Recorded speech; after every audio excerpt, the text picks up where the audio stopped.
Today, I share a song from my homeland, a story woven in melody. گلی صد برگ تابستانم ای یار، فرار از ملک مالستانم ای یار، فرار از ملک مالستانم ای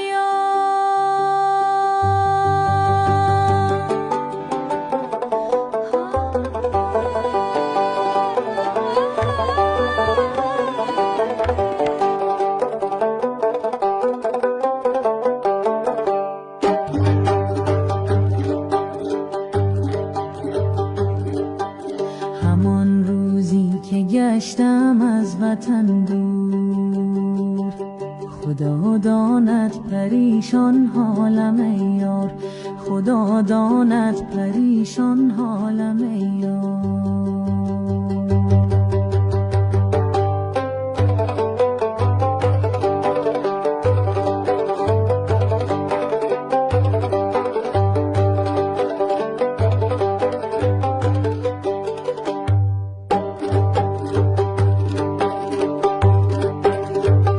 خدایا کشکی کوتل شیر موشودی، که کوتل راهی مسافر موشودی، که کوتل راهی مسافر موشودی.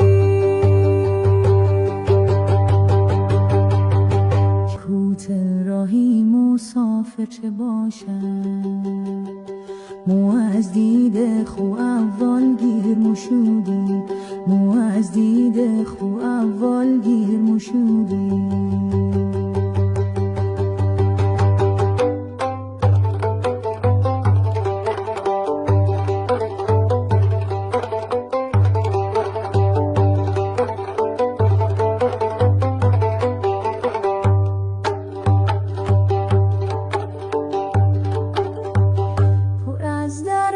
پر از دردم خدایا،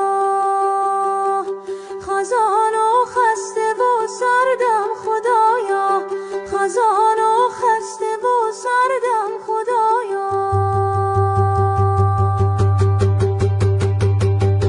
دلم دریای خون از خایقی دید، که سوی خانه برگردم خدایا، که سوی خانه برگردم خدایا، که سوی خانه برگردم خدایا.